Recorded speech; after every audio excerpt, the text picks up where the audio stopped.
Fase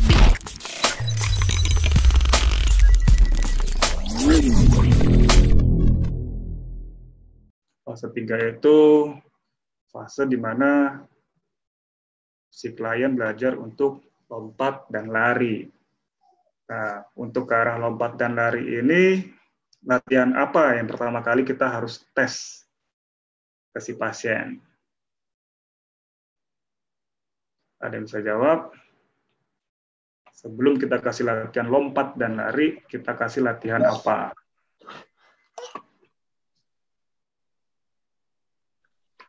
Box Skipping, jump. Bang. Box jump, skipping.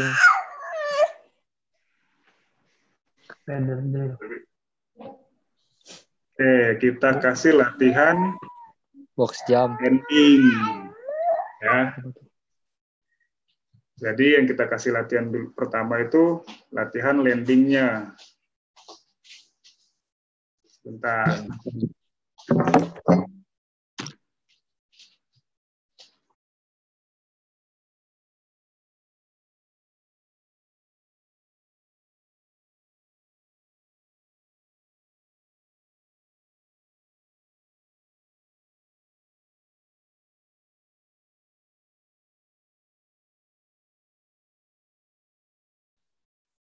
Oke, sorry kepotong. Ada iklan barusan. Yang harus diajarin pertama itu belajar landing. Ya. Yang pertama itu belajar landing. Jadi di mana kita belajar untuk mendaratnya dulu nih sebelum kita belajar lompatnya. Karena apa? Yang resiko paling besar adalah mendarat. Mungkin lompat hanya butuh power, tapi mendarat itu butuh lebih stabilisasi.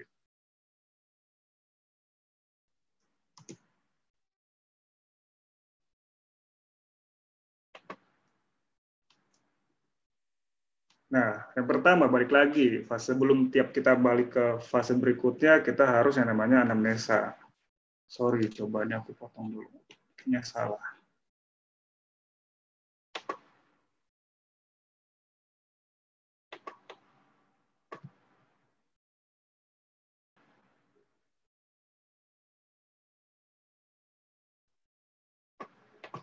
Oke, balik lagi ke slide. Oke, yang kita pelajarin dulu adalah landing. Jadi di mana kita butuh yang namanya mendarat, baik itu persiapan untuk dilompat ataupun dilari, karena beban terbesarnya ada pada saat kita landing, karena kita ditambah juga beban dari gravitasi. Nah, terus yang lanjutannya apa?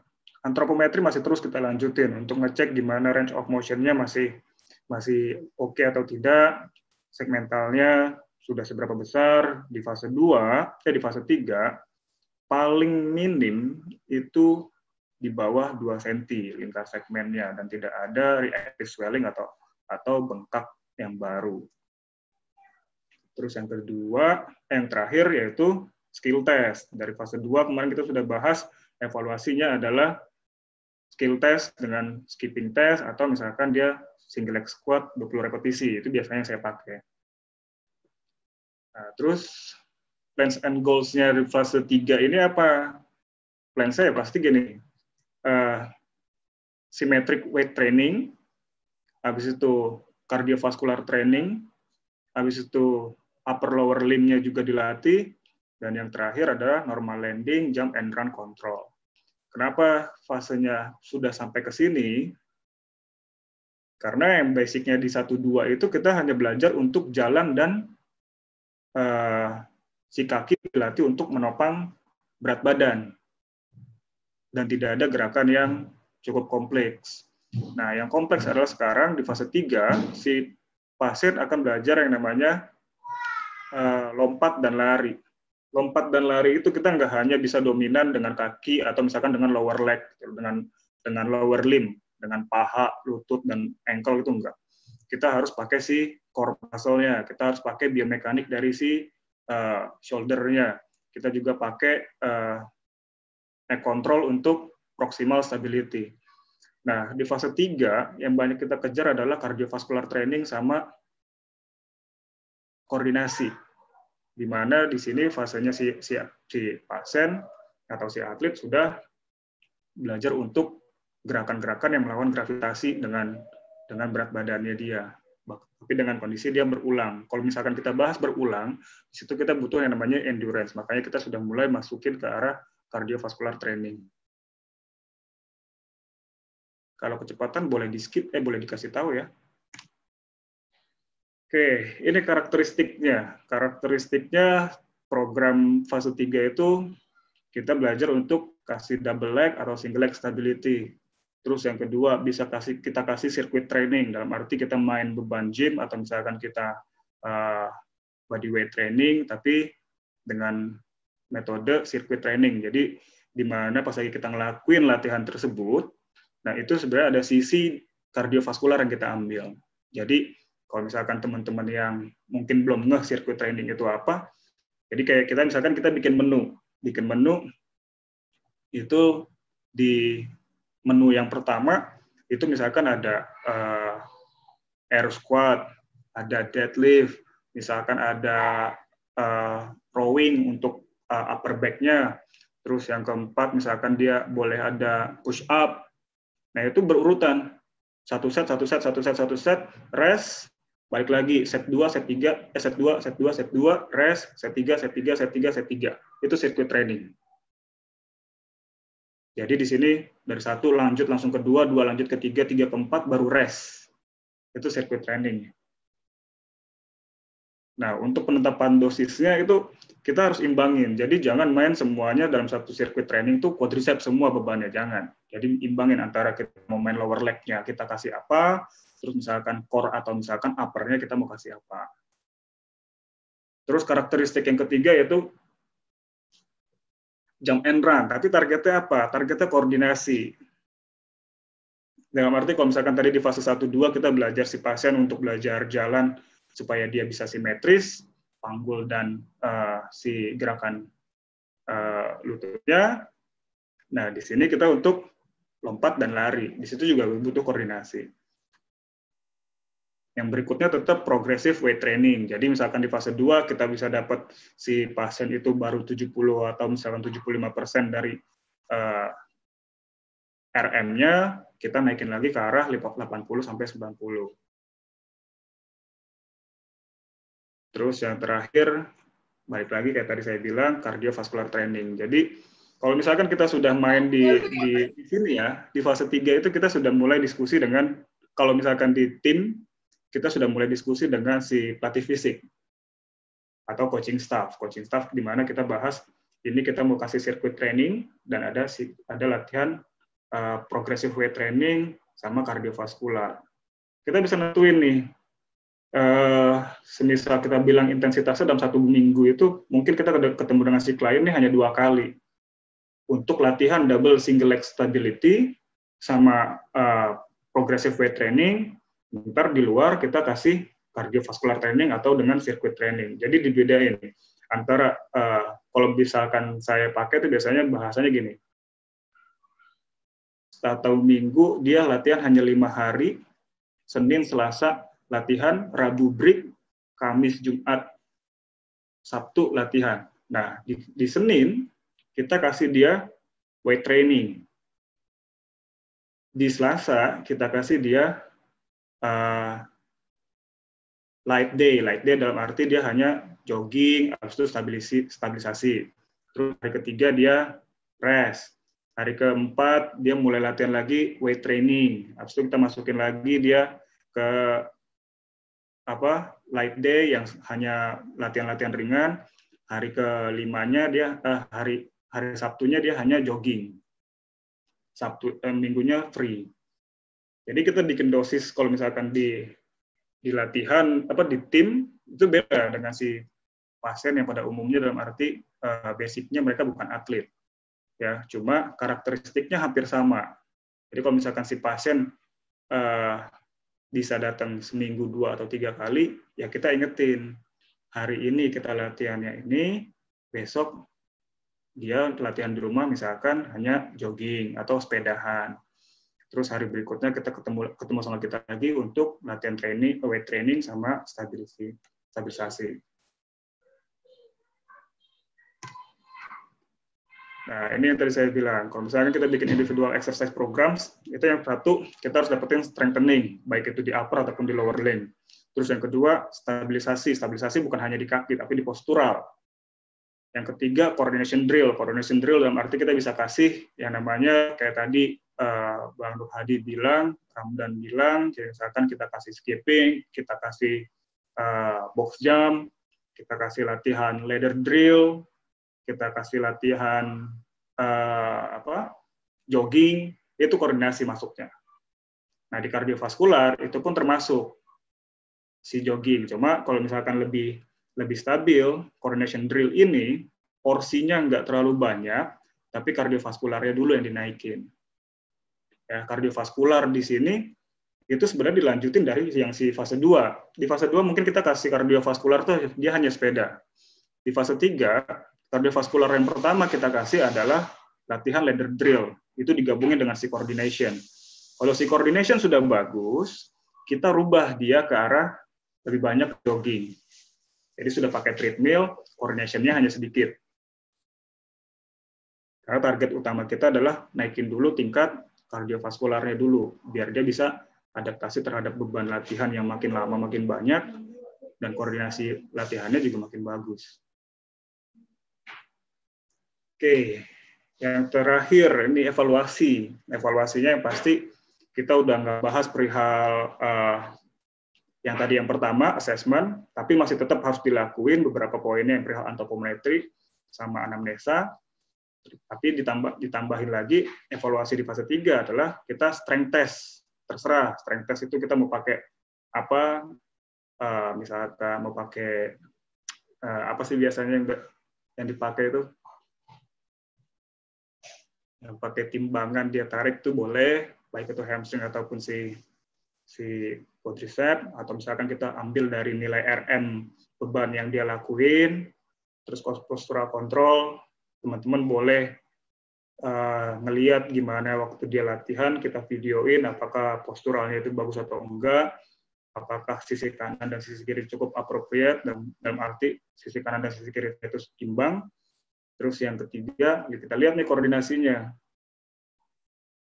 bagus atau enggak, stabil sama atau enggak, speednya sama atau enggak pas pergerakan antara dia jalan dengan sisi kiri di ladder, terus gantian terbaliknya dengan sisi kanan di ladder, itu yang harus diperhatiin.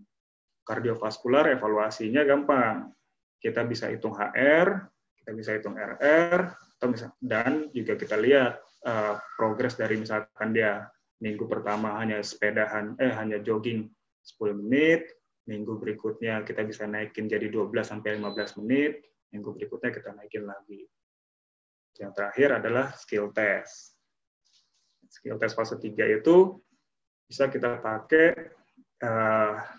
single leg squat lagi, buat mastiin gimana si lututnya stabil atau tidak. Terus yang kedua kita bisa lihat dari ladder, koordinasi yang tadi, sama kita kasih di jogging. Apakah di si klien bisa jogging stabil 30 menit tanpa ada masalah. Nah, di sini saya taruh di bawah, ini mungkin agak pudar ya warnanya ya. Saya bahas perihal performance.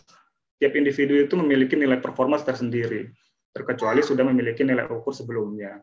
Maksud saya gini, atlet itu biasanya memang sudah ada nilai ukurnya sebelum dia cedera.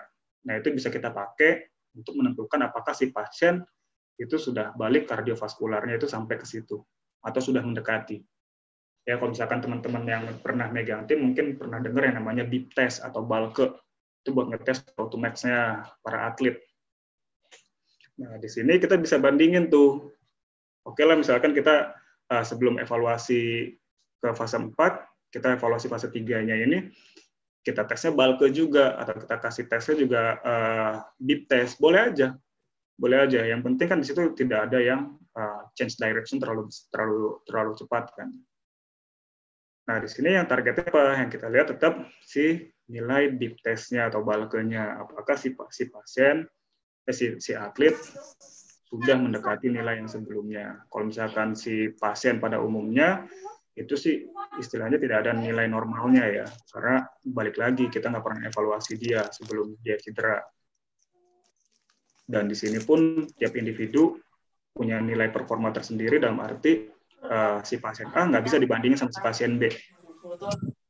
Ya, terkecuali tadi saya bilang ada nilai sebelumnya.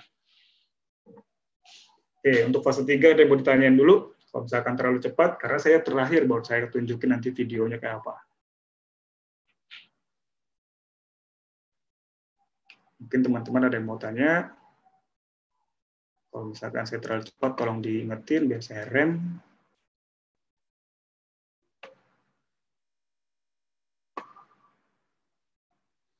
Kalau sudah cukup ngerti, kita lanjut ke fase yang berikutnya.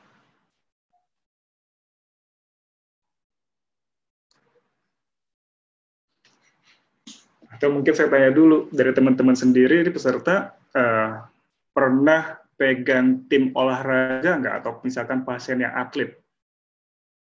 Kalau misalkan pernah, cabornya apa? Cabang olahraganya apa?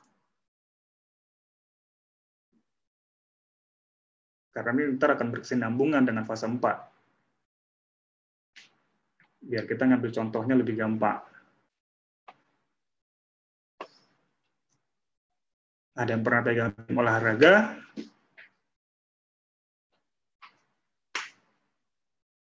Nggak ada? Nur Hadi itu pernah. Bang, saya izin bertanya. Saya Nur Hadi, izin bertanya. Ya, nanya lagi kan beneran. Terus? Gini, kan ini kan target yang di fase 3. Di fase 3 dan 4 ini kan, ini fase 3 aja dulu. Tadi targetnya ada coordination, progressive with training 80-90%, terus kemudian diskusi ke pelatih fisik. Nah, berarti kalau untuk targetnya ini kan berarti basic yang di fase 1, fase 2 ini kita hilangkan, apa masih tetap kita kasih, tapi dengan set yang berbeda? Itu sih, Bang. Oke, kalau untuk itu, biasanya kalau saya pribadi, fase 1 saya hilangin. Fase 2 saya lanjutin. Karena apa? Rentangnya si fase 3, ini selalu melanjutkan program fase 2. Bahkan sampai fase 4 pun, program fase 2 itu masih lanjut.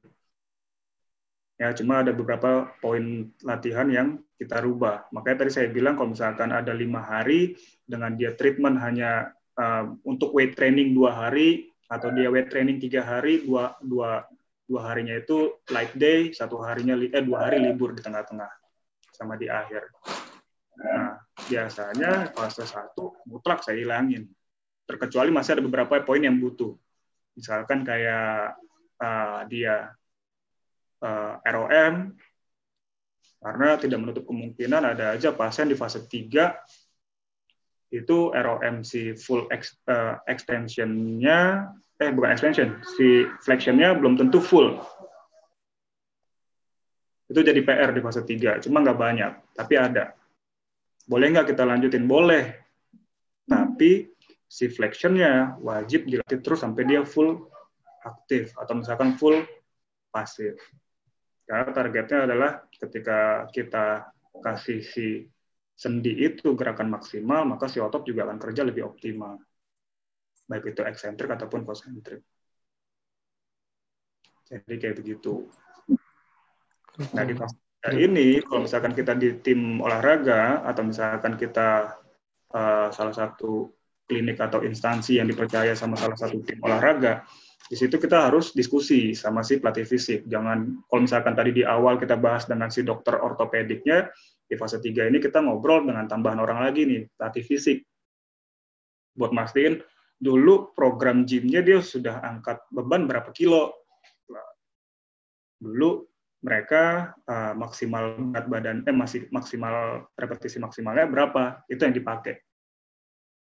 Bahkan waktu misalkan di light day-nya sama kita, tapi gym training-nya itu sama pelatih fisik, ya monggo. Cuma program yang harus kita kasih itu harus didiskusikan. Jadi nggak mutlak pelatih fisik yang pegang 100%. Tapi masih 50-50 antara fisioterapis dengan si pelatih fisik. Biasanya begitu. Cuma kalau di saya, kayak tadi saya di awal bilang, ya fase 1 itu kalau memang perlu di-skip, sudah tidak perlu, Tidak perlu, karena di fase 2 juga masih ada yang sifat-sifat atau close chain itu masih ada. Jadi begitu Bang Nur Hadi. Oke, Bang. Oke, Bang. Ini sharing pengalaman aja, Bang. Kan tadi dibilang ada harus koordinasi sama pelatih fisik. Pernah saya pegang tim futsal. Waktu itu kita mau masuk di fase 3. Kondisinya dia tidak mempunyai pelatih fisik gitu loh. Apakah kita tetap koordinasi dengan pelatih utama? Sedangkan di awal itu kan katanya Abang tadi bilang berapa RM-nya di awal, misalkan kayak gym-nya dia di awal bisa kuat berapa. Nah, dia nggak punya pelatih fisik dan tidak punya data untuk dia di awal masuk pertama kali di klub. Itu yang menentukan apakah kita aja atau tetap kita bertanya sama pelatihnya. Kan sedangkan pelatihnya tidak punya data si atletnya itu. Gimana Bang kalau menurut Abang solusinya kalau kayak gitu? Ya, kalau solusinya pasti gini, diomongin baik-baik, berarti gini lah. Si tim mungkin belum punya data spesifik perihal pemain. Makanya kalau misalkan kita lihat kondisi olahraga di Indonesia belum cukup industri karena apa? Karena mereka nggak punya rekam jejaknya si atlet dari mulai dia mau masuk sampai dia mau keluar. Satu itu. Terus yang kedua, belum banyak strength and conditioning coach di dalam tim. Jadi kalau misalkan kita ngerti, saya juga pernah di futsal Pro Liga, itu nggak ada strength and conditioning coach-nya nggak ada. Bahkan kita tanya, coach, ini ada latihan nge-gym nggak? Ngapain? Nggak ada. Lah, itu kan juga salah satu masalah di tim. Cuma kalau misalkan itu keputusannya ada di siapa, balik lagi keputusan ada di kita. Cuma kita sudah paling tidak sudah mengkomunikasikan dengan si pelatih kepala bahwa si kondisinya si pasien, si atlet itu sudah masuk ke fase 3 dan butuh gym training sama kardiovaskular. Nah, kalau misalkan si pelatih kepala atau si owner tim itu mengiyakan 100% program dari fisioterapis, ya sudah tuntasnya masih sama kita, berarti kita hanya cukup report rutin aja sama mereka. Kurang lebih seperti itu. Siap Bang, makasih. Berarti intinya kalau misalkan tidak ada pelatihnya, solusinya ya udah kita sama atletnya aja ya. Iya, solusinya ya di kita. Kita yang bikin programnya. Soalnya kebanyakan seperti itu Bang. Iya, masih banyak kok kayak gitu. Karena beberapa pindah tim juga saya tanyakan sama ininya sama kayak Abang, jarang ada namanya program gym. Dan kalau misalkan ditanya, mereka lebih banyak kayak latihan ladder drill, gitu-gitu aja, nggak ada gymnya. Jadi ya udah, berarti solusinya gitu aja. Ya itu kan cuma makasih Bang. Seperti budaya lah ya, kayak misalkan kita pribadi deh, main futsal butuh nggak sih nge-gym banget? Ya kan misalkan kan enggak. Nah itu ke bawah sampai ke profesional. Padahal kalau misalkan kita mau copy paste yang namanya olahraga prestasi dalam arti profesional, itu ada yang namanya prevention. Preparation itu juga ada. Dia mulai dari preparation sebelum game, dia ada preparation sebelum seasonnya, sebelum musimnya, terus kita juga ada prevention training, habis itu baru ke on game. Nah, cuma di Indo belum banyak industri olahraga yang lakuin kayak begitu. Dalam arti nggak hanya sekedar di futsal, di basket juga ada, di sepak bola pun ada. Bahkan orang cuma datang ke gym, gerak-gerak dikit, udah gitu. Jadi belum ada lah. Bukannya belum ada, sudah ada, cuma belum semua, belum rata. Nah, di sini juga tugasnya kita sebagai fisioterapis, kalau misalnya kita gabung ke ranah olahraga, ya kita harus sharing perihal ini. Bahwa si atlet tuh nggak hanya butuh jago, tapi fisiknya harus terjaga. Baik itu dengan medis, atau misalkan strength and conditioning coach. Itu ngefek kok. Oke, ada lagi yang mau ditanya? Cukup Bang, terima kasih Bang, cukup jelas. Sama-sama Bang.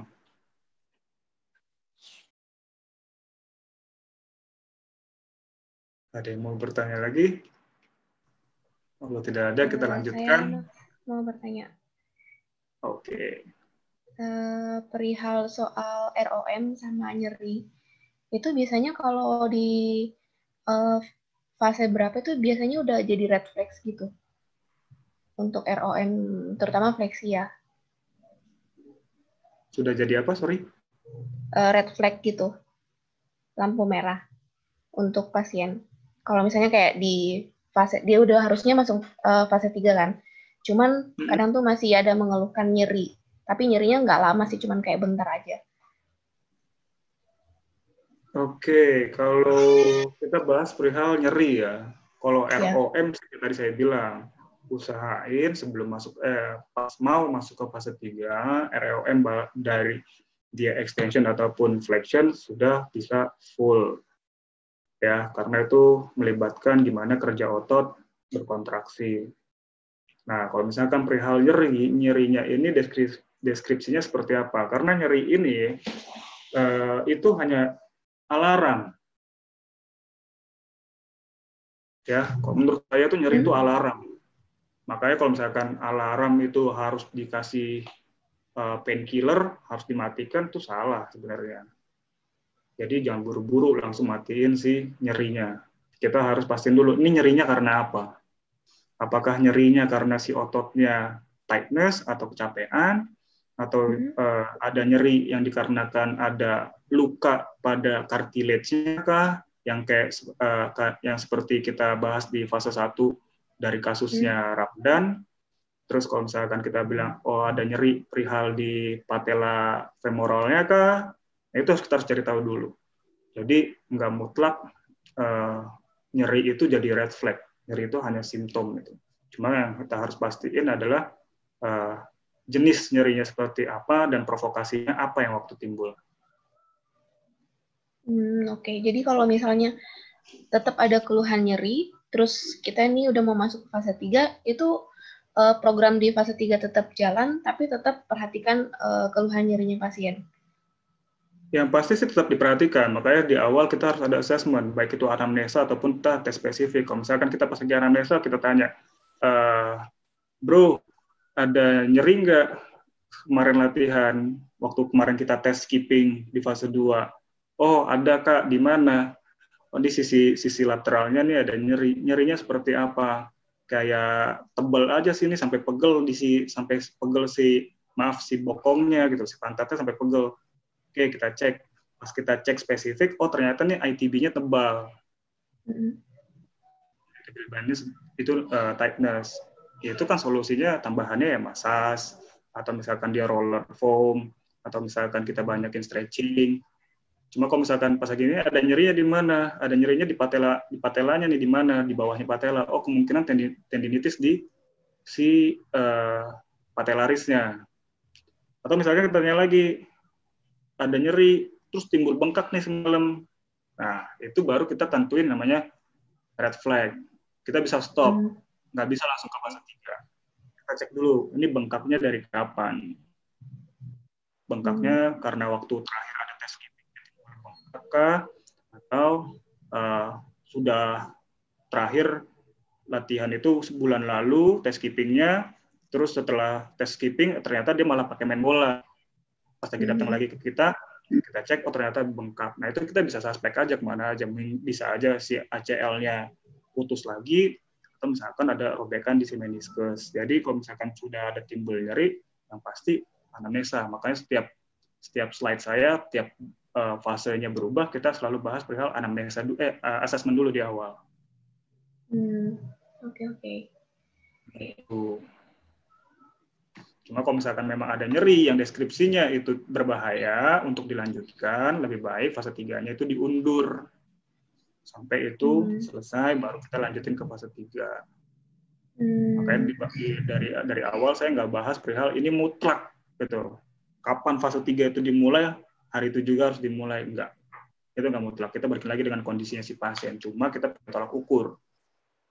Fase 1 itu berapa minggu, fase 2 itu berapa minggu, fase 3 itu berapa minggu, fase 4 berapa minggu, sampai ke return to sport. Makanya kemarin kita bahas perihal healing process. Begitu. Ini sharing pengalaman aja sih. Jadi saya punya pasien itu udah mau hampir setahun kayaknya dia kondisinya. Cuman sampai saat ini tuh dia masih kadang mengeluhkan nyeri di area insisi bekas ini kan, bekas operasinya. Nah, kadang tuh kalau misalnya pada saat kita ngasih latihan, itu dia kadang mengeluhkan nyeri di area insisinya itu. Katanya itu rasanya seperti nyut-nyutan, dan itu agak sedikit mengganggu ketika kita kasih latihannya itu. Itu biasanya kayak gimana tuh?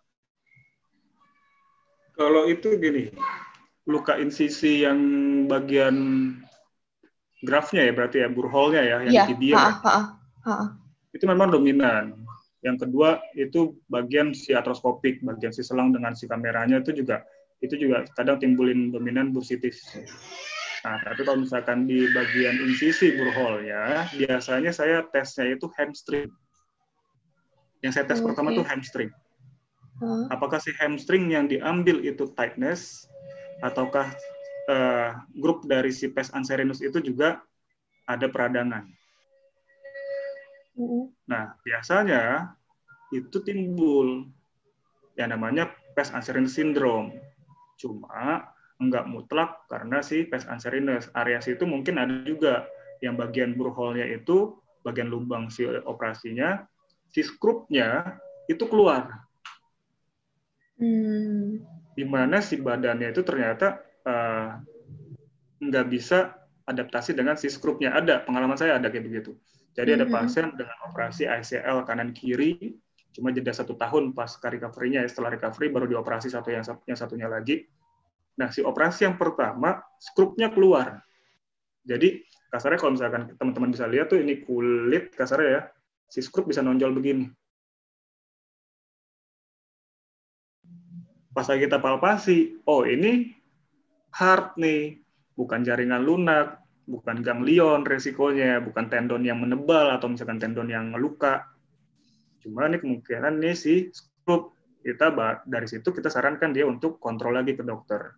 Coba kontrol ke dokter karena saya memastikan ini kayaknya bukan jaringan lunak, buat kita mastiin supaya programnya berjalan. Pas dipastiin, dia foto ronsen ternyata skrupnya yang keluar. Nah, itu mau tidak mau dijadwalkan untuk dia memotong skrupnya atau cabut total skrupnya. Nah, jadi nyerinya sisi medial itu akan banyak.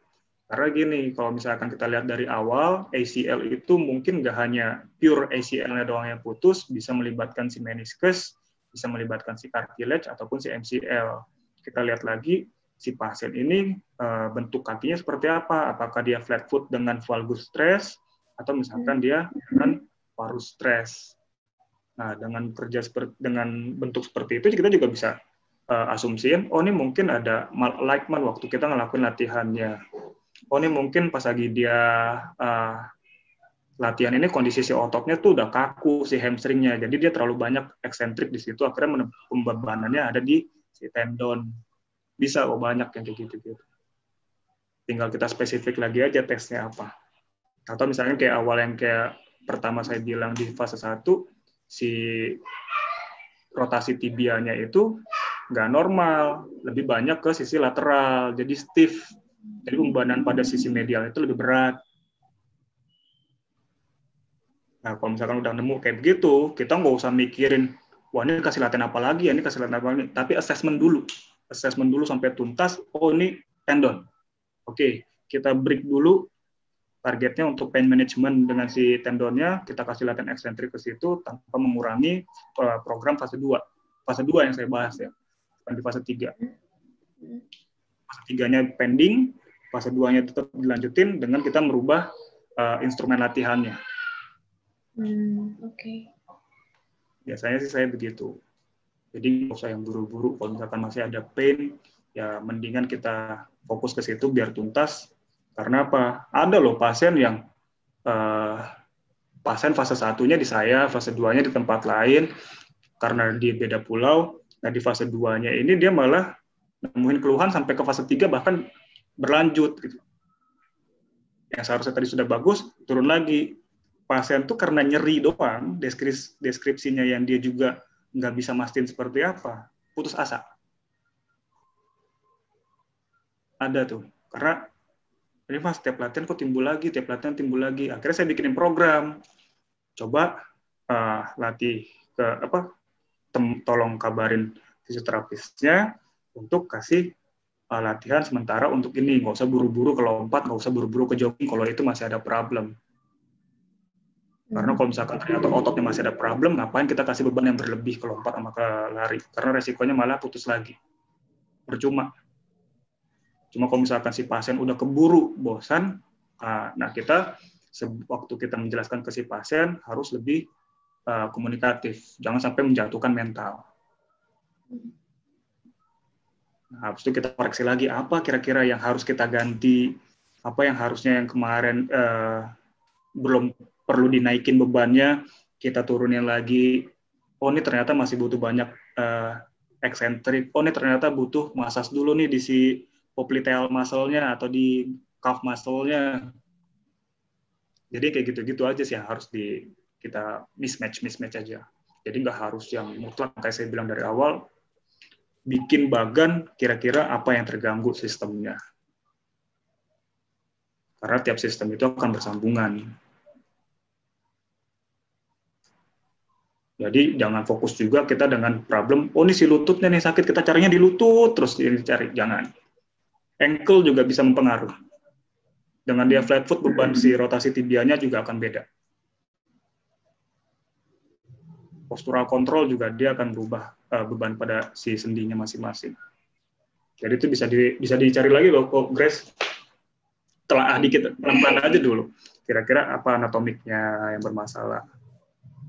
Jadi ntar kamu bisa checklist ini, apakah perlu ultrasound, ya boleh-boleh aja. Ultrasound kan kita tinggal penerapan dosis doang, kan? Apakah ini berbahaya dengan lubang burholnya atau tidak? Ya dong. Palingnya masih resiko pemberian MWD atau SWD gitu kan, karena kita nggak tahu nih si pasien skrupnya apa. Jadi retest lagi aja. Kenapa saya bilang selalu di tiap fase itu ada assessment, karena itu. Bahkan kita assessment nggak hanya nunggu fasenya berubah, tiap hari ketemu si pasien, assessment. Makanya saya bilang assessment itu udah kayak kita ketemu orang, nyapa. Tiap ketemu nyapa. Gimana Pak, si kakinya bengkak atau enggak, sakit atau enggak, latihan di rumahnya dilakuin apa enggak, yang kayak gitu-gitu aja. Bisa kok itu dicari. Oke, thank you. Sama kita perhatiin perihal skornya, Grace. Kalau kamu kasih skornya, kita tanya nih, kita pakai FAST nih, tetap NRS, 0 sampai 10 berapa? Oke, nilainya 4, pas gerakan apa? Nah, itu kita cari tahu tuh, anamnesa, balik lagi 5W1H. Spesifik, sudah mengkerucut ke arah jaringan apa, baru kita treatment. Di fase ini juga kalau kamu misalkan buat recovery programnya perlu pasangin kinesiotaping, nggak masalah. Di fase 1 kan juga kita boleh kasih kinesiotaping untuk bengkak. Fase 2 untuk inhibisi atau fasilitasi ya silahkan aja, nggak masalah kok.